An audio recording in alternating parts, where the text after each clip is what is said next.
बंधन से मुक्त होने के लिए साधनों की बड़ी आवश्यकता होती है। बंध अथवा आश्रव के लिए भी कुछ ऐसे कारण होते हैं जिन कारणों के माध्यम से संसार वृद्धि को प्राप्त होता है, और कुछ ऐसे साधन होते हैं जिन साधनों के आलंबन से आश्रव रुकता है अथवा बंध का विच्छेद हो जाता है। आप क्या चाहते हैं? आश्रव चाहते हैं, बंध चाहते हैं, या बंध का विच्छेद चाहते हैं? महाराज, हम संसार से ऊपर उठना चाहते हैं। ठीक है, ऊपर उठना चाहते हैं तो 8-8, 10-10 खंड के जो भवन हैं उसमें लिफ्ट भी लगे हुए हैं। उस लिफ्ट के माध्यम से आप अभी वो ऊपर उठ रहे हैं, किंतु मोक्ष तक पहुंचने के लिए कोई भी लिफ्ट नहीं, ये पहले से ध्यान रखें।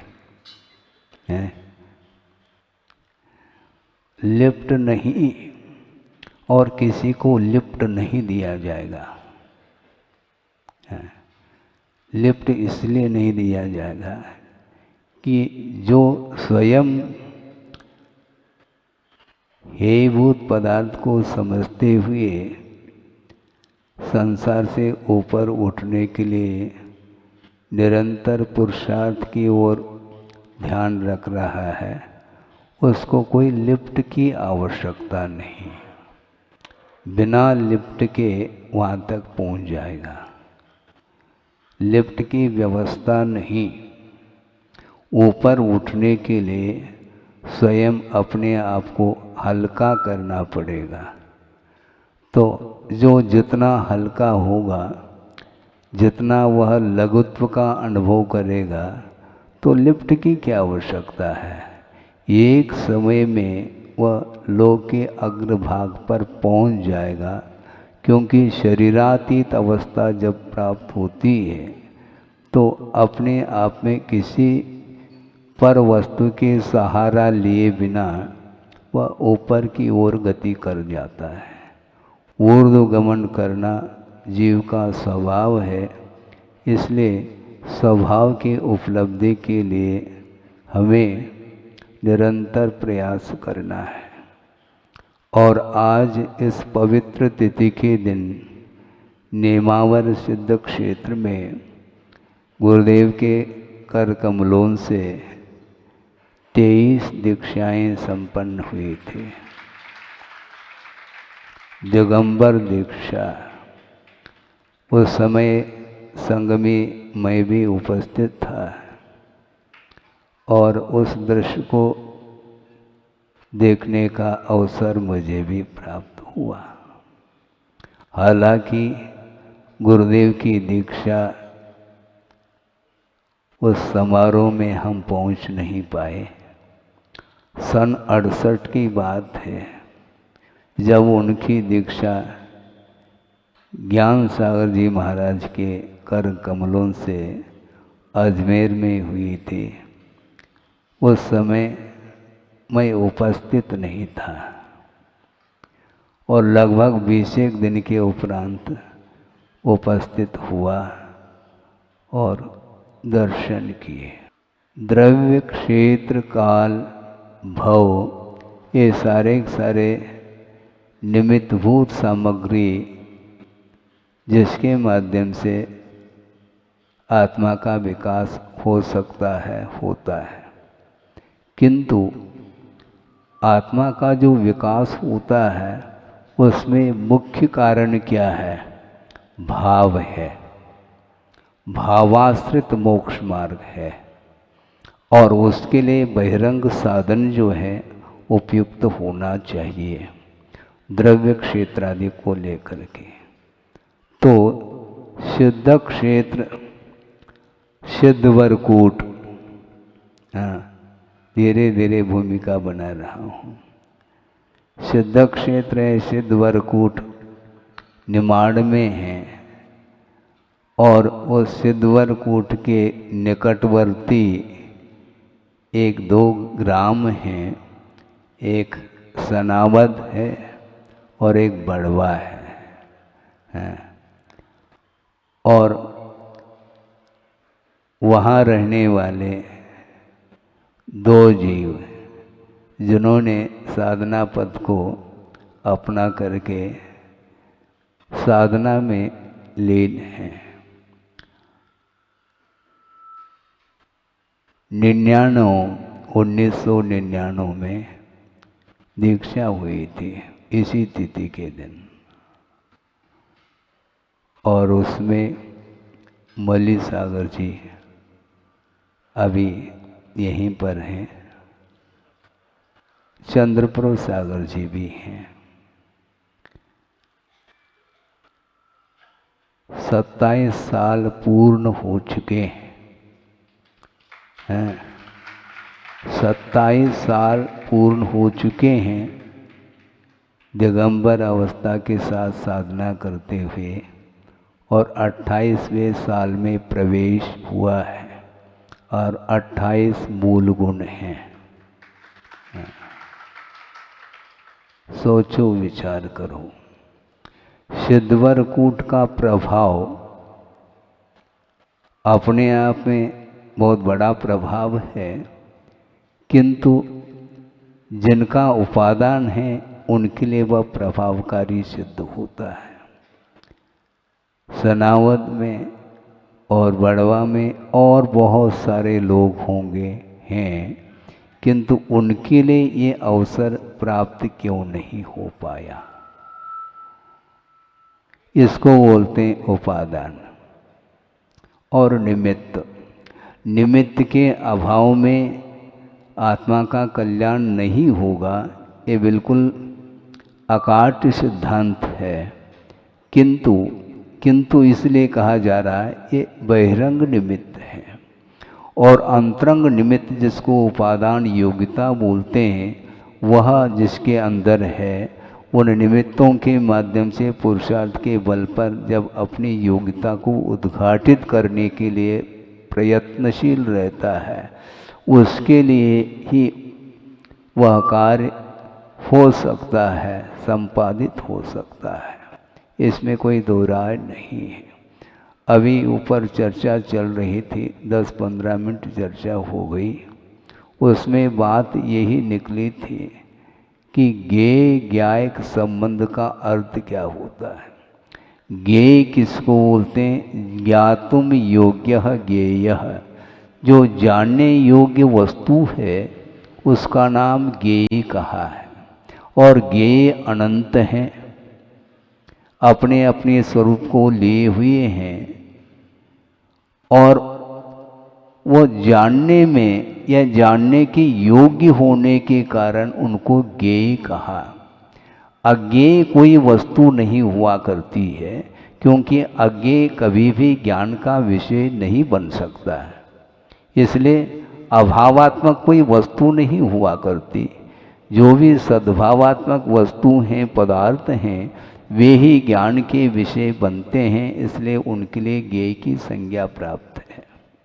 तो अनंतानंत ज्ञेय पदार्थ हैं, जानने के योग्य हैं, किंतु जानने के योग्य पदार्थ होते हुए भी जानने की योग्यता जिसके अंदर है वही उस वस्तु को जान पाता है।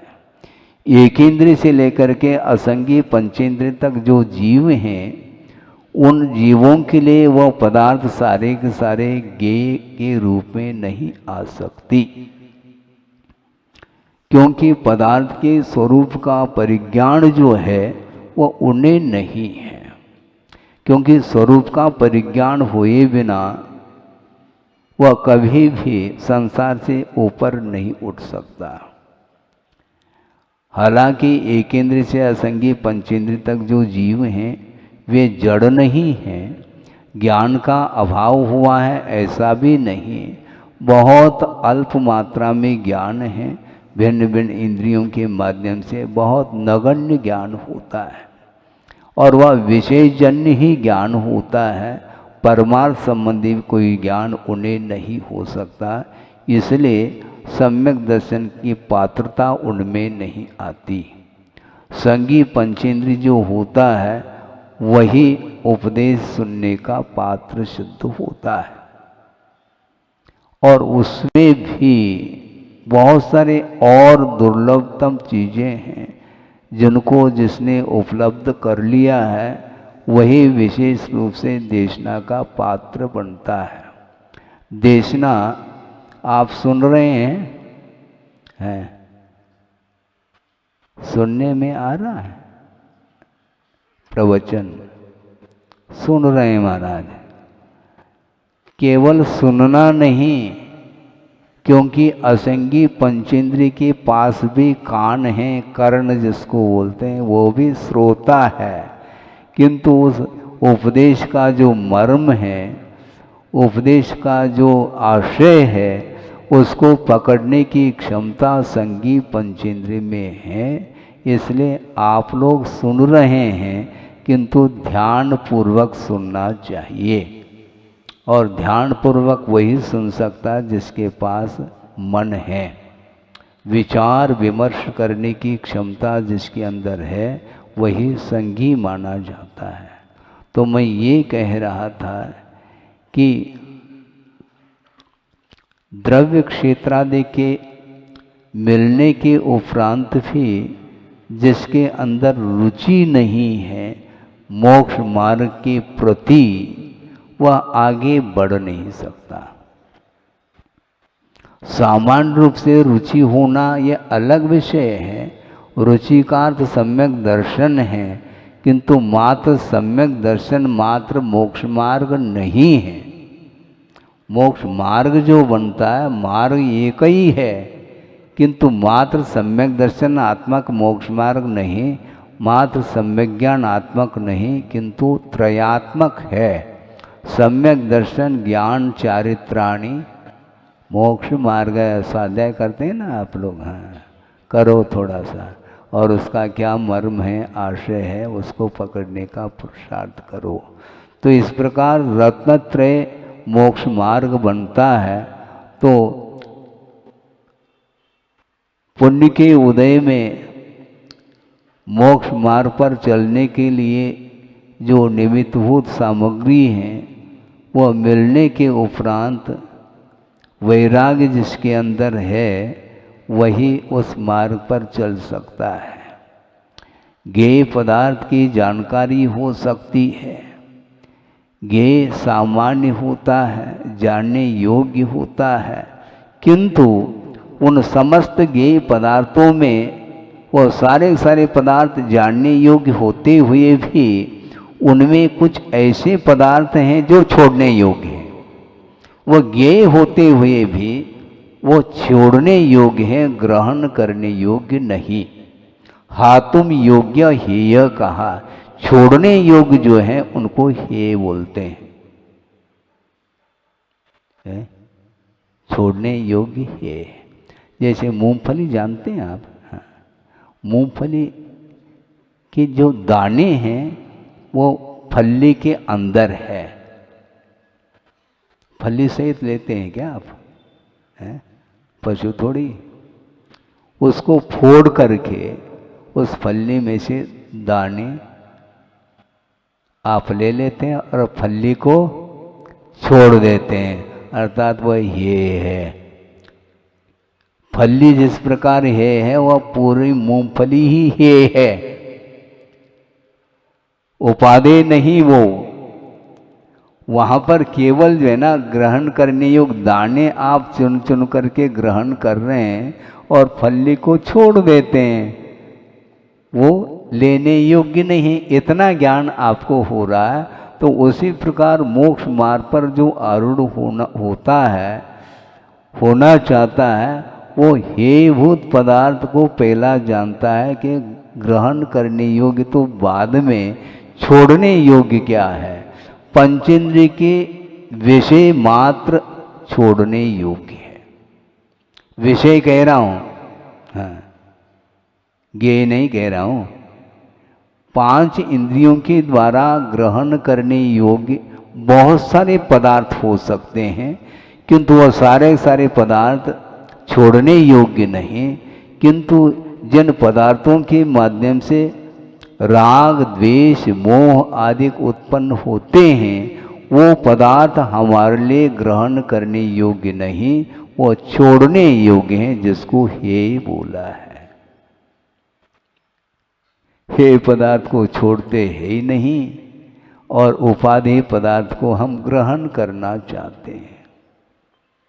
एक हाइकू आपके सामने रख रहा हूँ, बहुत बहुत मार्मिक हाइकू है, प्रासंगिक है। इसलिए इष्ट सिद्धि में, आप सुन रहे हैं, गौर से सुनिए, इष्ट सिद्धि में अनिष्ट से बचना दुष्टता नहीं।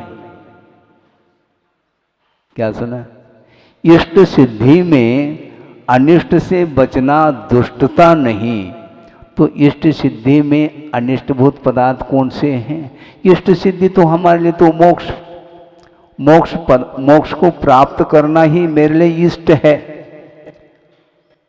ग्रहण करने योग्य है।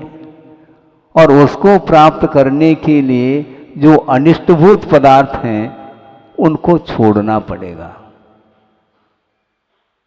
इष्ट सिद्धि में अनिष्ट से बचना दुष्टता नहीं, उसके प्रति हमारा कोई द्वेष भाव नहीं। हे अलग है और द्वेष अलग है, ये ध्यान रखें। हे और द्वेष में अंतर क्या महाराज? बहुत बड़ा अंतर है। हे का अर्थ है मेरे लिए ये आवश्यक नहीं है, हाँ। उसके प्रति अनिष्टता का भाव नहीं। मिथ्यात्व के प्रति भी द्वेष नहीं है हमारा,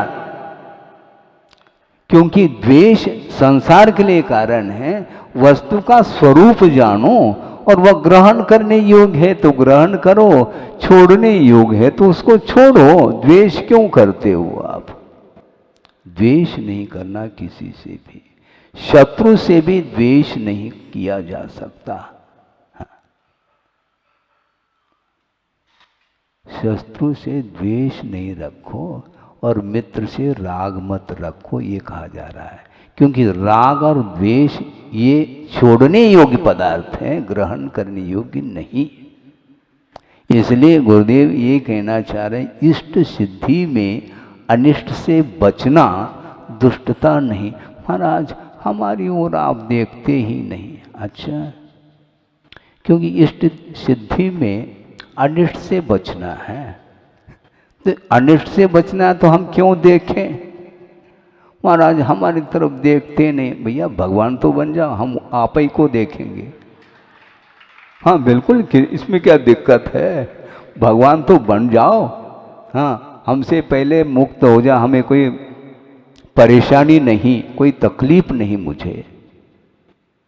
लेकिन ऐसा होता नहीं है। इसलिए रागी, द्वेषी, मोही जो जीव हैं उनके प्रति देखो, लेकिन कल्याण की दृष्टि से देखो, राग की दृष्टि से नहीं देखना। और राग उत्पन्न हो सकता है, इसलिए सावधान रहो, ऐसा कहा है। इसी को बोलते अनिष्ट से बचना। ये दुष्टता नहीं, द्वेष नहीं। आप लोगों के प्रति हमारा कोई द्वेष नहीं, किंतु राग भी नहीं, ध्यान रखो। यदि राग है तो धर्मान राग है, इससे बढ़ करके आगे नहीं बढ़ेंगे। संसारी प्राणी रागी है, विषयानुराग रखता है, और जो धर्मानुराग रखता है तो विषयानुराग रखने वालों से बचता है, और बचना चाहिए। इसी का नाम है बचने का अर्थ क्या? जो ग्रहण करने योग्य नहीं है उससे बचना है। जैसे आप लोग बगीचे में चले जाते हैं और कांटों से बच जाते हैं। आप बचते क्या नहीं? बचते हैं। लेकिन फूल से भी बचो तो मैं मानूं, कांटों से तो बच जाता है, लेकिन फूल के प्रति जो लगाव है वह, उसके प्रति अलगाव रखो। महाराज उसके प्रति अलगाव रखेंगे तो वहाँ जाने का क्या तात्पर्य है? वहाँ पर जा कर के उस प्राकृतिक वातावरण में श्रमण लोग जाते हैं उपवन में, किंतु वहाँ पर आराम करने के लिए नहीं। उसका नाम आराम जरूर रखा है, उद्यान है, किंतु वहाँ पर विश्राम नहीं लेना। विश्राम किस में लेना? ध्यान में विश्राम मिलता है। वहाँ पर जा कर के आराम के साथ सोने के लिए नहीं जा रहे हैं। वहाँ जाने के उपरांत अनुकूलता आवश्यक है प्राथमिक भूमिका में, प्रारंभिक भूमिका में।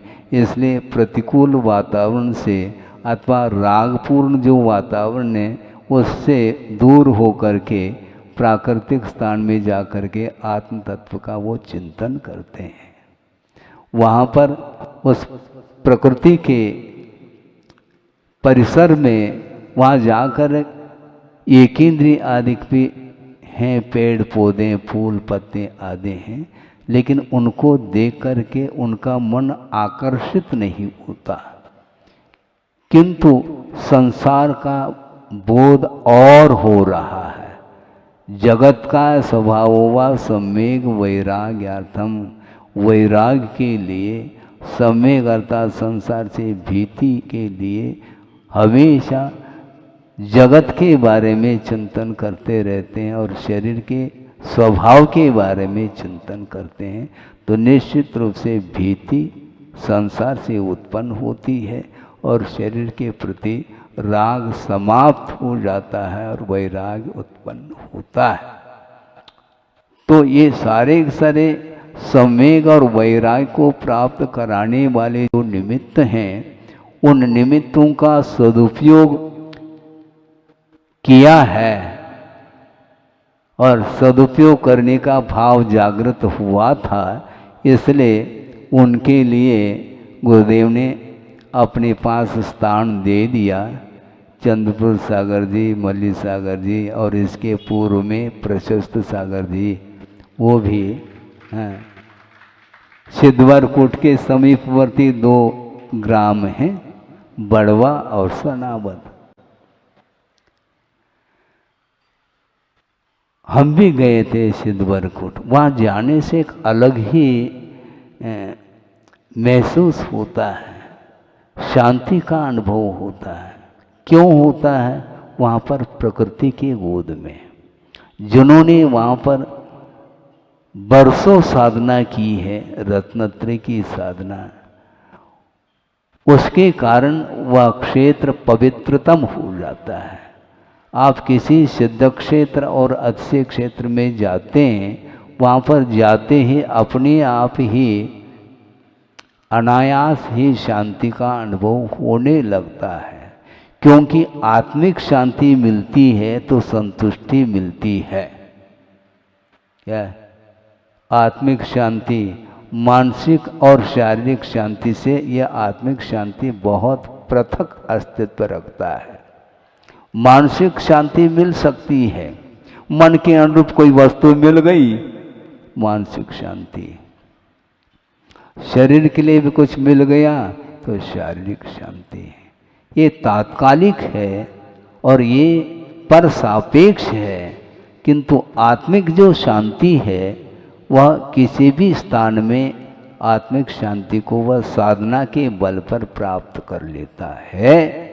इसलिए इष्ट सिद्धि में अनिष्ट से बचना दुष्टता नहीं है।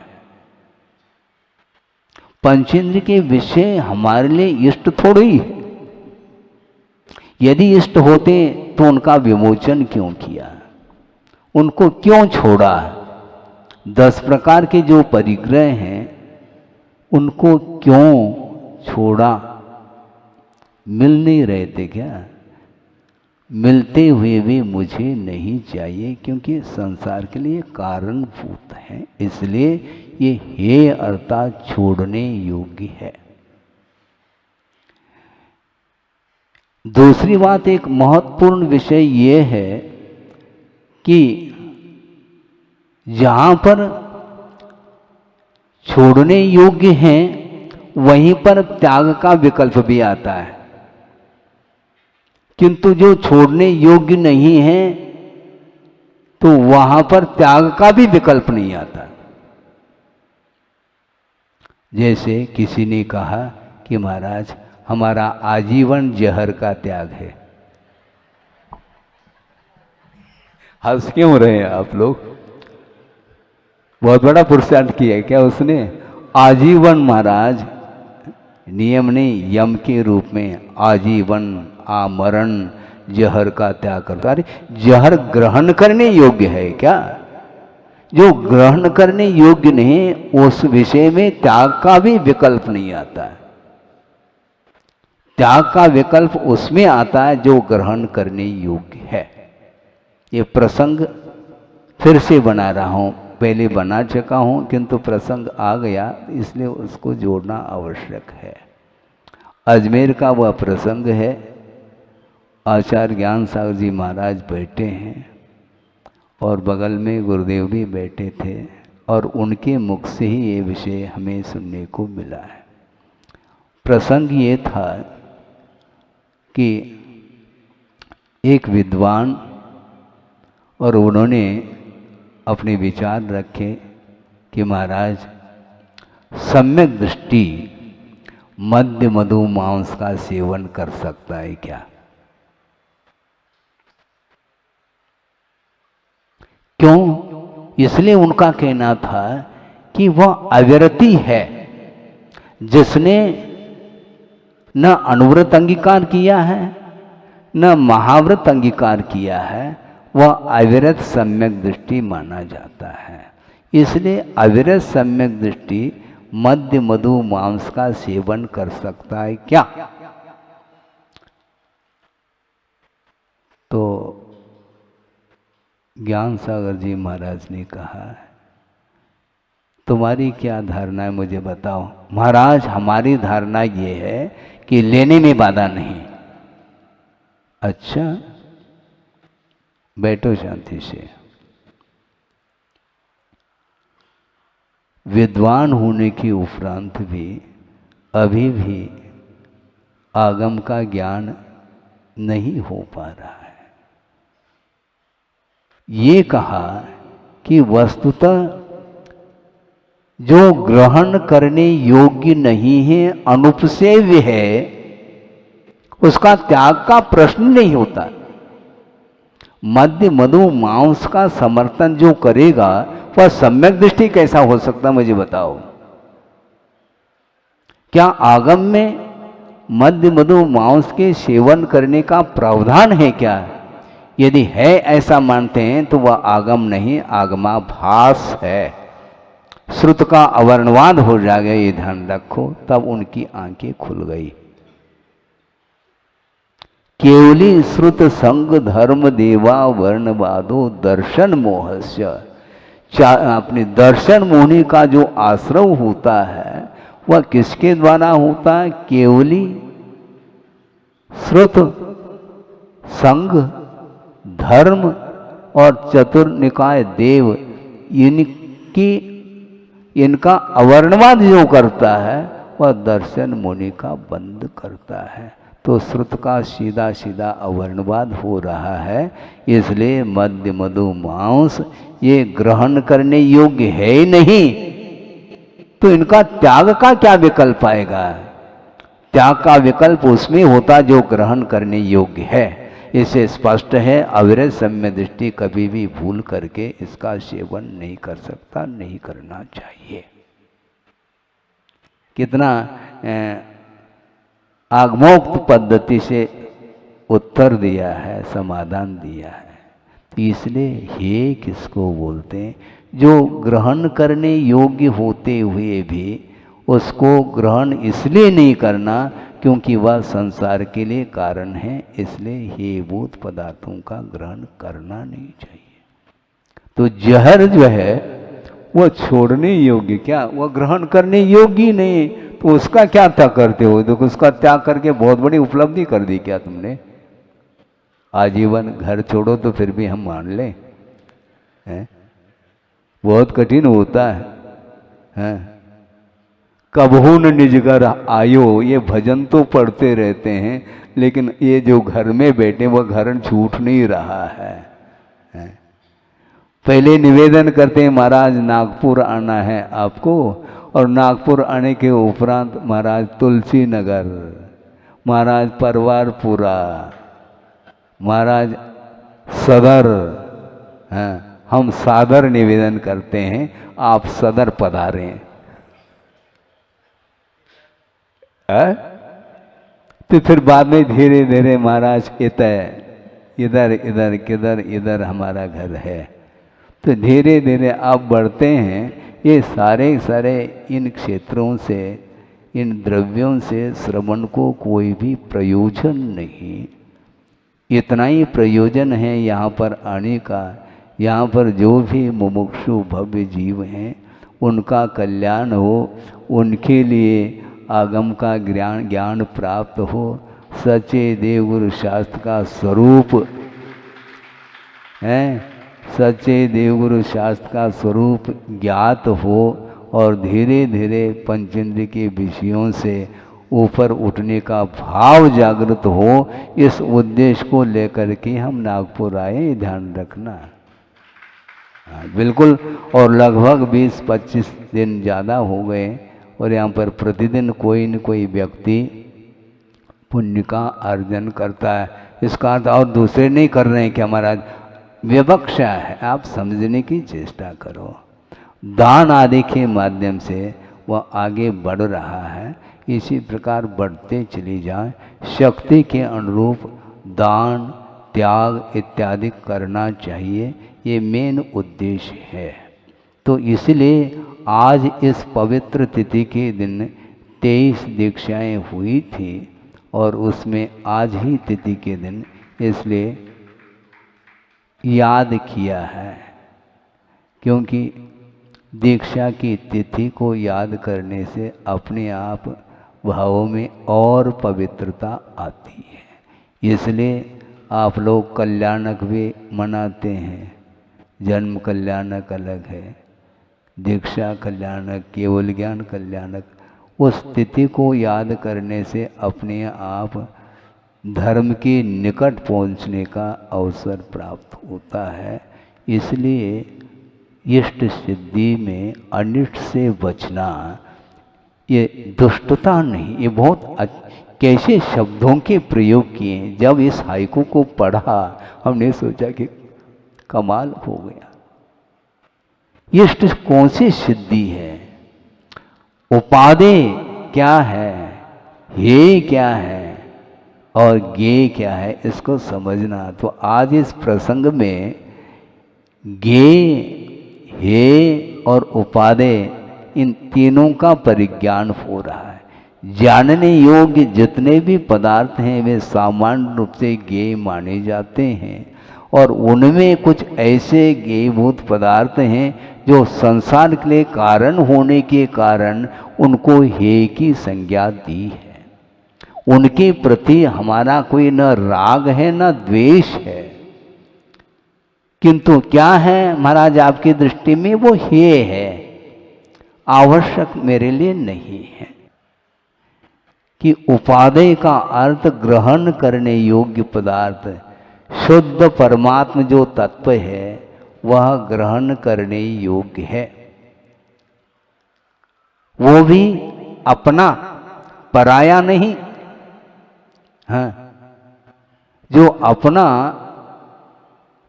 जो आत्म तत्व है वह वर्तमान में शुद्धत्व का अनुभव नहीं कर रहा है, और उसको स्वभाव रूप में परिणत कराने के लिए वह निरंतर साधना करते हैं। इसलिए निज शुद्ध परमात्म तत्व ही उसके लिए, साधक के लिए उपादेय है।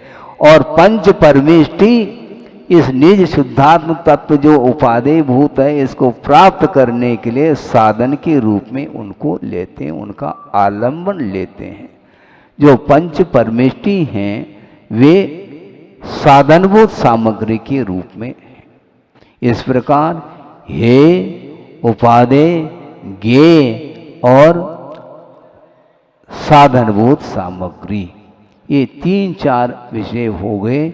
इसलिए ग्रहण करने योग्य क्या है, इसका परिज्ञान जब तक नहीं होगा तब तक उसकी धारणा, उसके विचार विपरीत होते चले जा रहे हैं।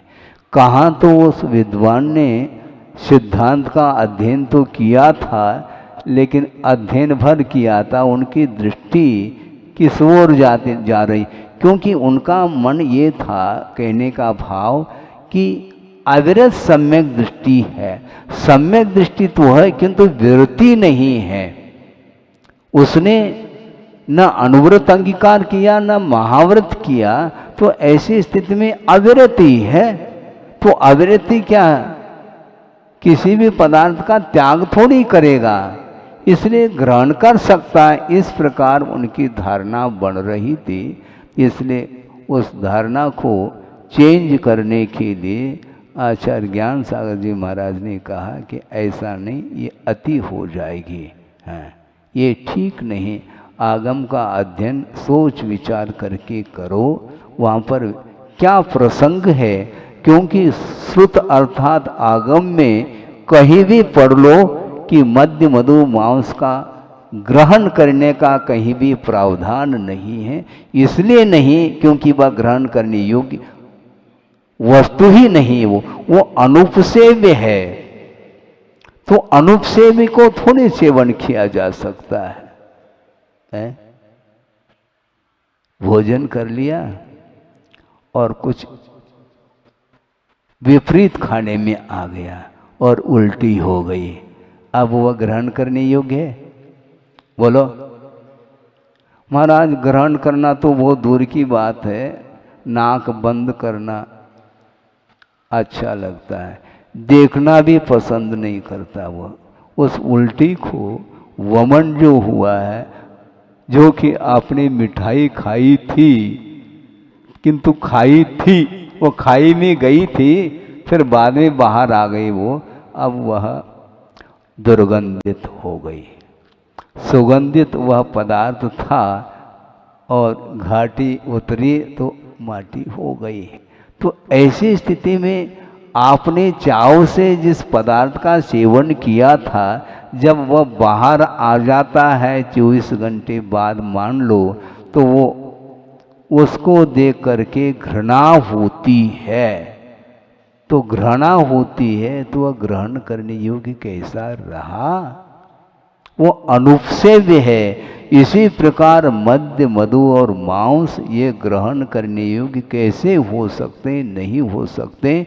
इसलिए हे क्या, उपादेय क्या और ज्ञेय क्या, और उपादेय भूत तत्व को प्राप्त करने के लिए साधन क्या है, इसका आगम के माध्यम से सर्वांगीण अध्ययन करके उसको छोड़ने योग्य को यदि छोड़ते हैं और ग्रहण करने योग्य पदार्थ को ग्रहण करने के लिए जो उचित साधन सामग्री का आलम्बन लेते हैं, तो निश्चित रूप से वह उपादेय भूत तत्व प्राप्त हो सकता है। हो इस पवित्र भावना के साथ अहिंसा परमो धर्म की जय।